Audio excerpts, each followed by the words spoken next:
you are in the temple of the rants where I rant about whatever my $15 a month plus patrons want me to rant about. You can get one of these by being one of those. This one's for Wes, who says to rant about Andrew Yang and the Yang Gang. Now, I haven't really been following Andrew Yang all that closely. I watched a little bit of his Joe Rogan interview, and in prep for this, I read over his website and some of his policies. And I'm definitely interested in Andrew Yang. I think that he is the most, first of all, the most interesting candidate for the Democrats in the next election. And the fact that what he's proposing is something that is radical but doable, I think is very attractive to me as somebody who just wants to see shakeups, see like what can we do that will alter the way everything works, but without having to, without having to overhaul the system to make that happen. His plan, his big platform is universal basic income. Everybody gets $1,000 a month. That's that. Just you get $1,000 a month. Sounds pretty sick to me. I mean, I don't think there's anybody who doesn't want $1,000 a month. There's a lot of obvious things that this could lead to, like inflation or, higher taxes. But it seems like, going through his policy, it seems pretty complete. It seems like he has a strong idea of what all things are going to be moved around to make this possible. It's just a question of can all of those things actually get moved around. Because politics, things tend to move slow. Laws don't tend to get passed or rearranged overnight. Going down his list of policy ideas, it is fucking massive. But there's a lot of good shit in there. And I think what makes me the most excited about Yang is that he's so clearly attuned to what people online and young people are talking about and their concerns.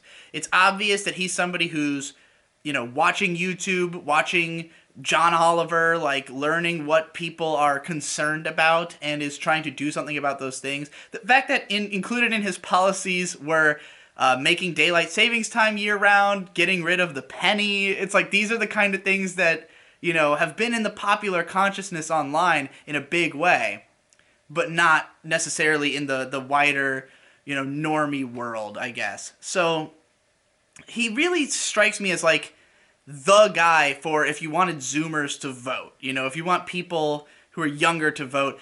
I would register to vote if Andrew Yang became the Democratic candidate. I would go to vote for him because I'm that interested in seeing that big of a shakeup and all of his little minor policies that are attractive to me. It's just more interesting than any other politician that I've seen. I would definitely not go register to vote for fucking Joe Biden. I don't give a shit. But someone who's this different, that would interest me. And I think it would interest a lot of people as long as enough people find out about him. And if, of course, the DNC was willing to take such a huge risk of putting in somebody who's such an odd candidate. But I mean, I think that's what you would have to do to get Trump out. I don't think Trump would lose to anybody who's just a business as usual Democratic candidate because he already beat Hillary, who was that. I could see Bernie having a shot. I don't know if I'd be, going out to the polls for Bernie. I don't necessarily know if I agree with everything Bernie's ideas are. I mean, not to say that I agree with Trump at all, but I'm not going to be inspired the way I would with Andrew Yang. To be man, I want to see this shit happen. I want to see what the fuck's going to go on here. And he's a good talker.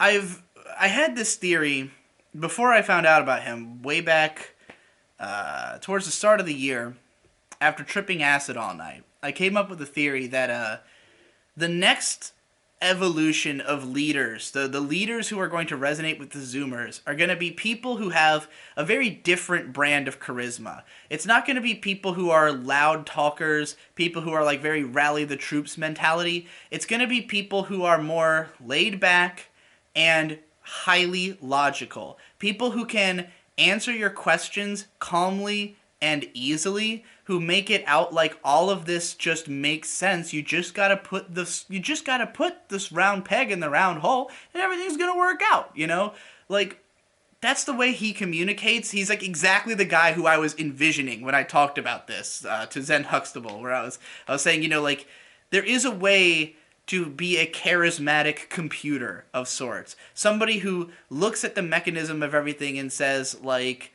there is an obvious solution, and that's what people want to hear. People want to know that whoever I think young people especially, what would put their minds at ease would be to know that there is somebody who has taken everything into account before they've built their platform, where they're not just fixated on this thing or that thing. They're looking at everything. But in the way he talks about his stuff, like for instance, he's calling the universal basic income the freedom dividend, and he just straight up said it's because it tests better. Like, yeah, of course. Like, this is politics. This is the way that the game works. Like, it's that admittance of the fact that this is all a fabrication that I think makes him work. Where someone like Hillary literally can't admit that. She can't call attention to the facade because it is a part of what propagates her. And Trump is all about just, openly ball busting the facade, so to speak, like, making a joke out of it, but he also is using it. He's using the fact that people don't know what the fuck's going on to just kind of say, hey, everything is fucked, but here's an idea. I think Andrew Yang is somebody who can say, well, okay, yes, all of politics has been a bunch of lies and bullshit up until this point, but hey, there is real stuff. There is things that matter and are true. There are things we can do about that. Let's just do the things that make sense. And and then he bolsters that by having a big, obvious winner out in front. Bam, $1,000 for everybody. Like, can't get more attractive than that. So, I don't know if there's enough young people who are actionable that they would vote for him, particularly over Trump, since he also has a strong hold on, a lot of younger voters, but and a way better hold on older ones who I don't know if they're going to vote for a young Asian dude for president. But I mean, we got Barack Obama in, so why not? I say go for it. It's the only way you're going to get someone like me to actually give a shit about politics is if someone like this has a chance. So I hope it works out.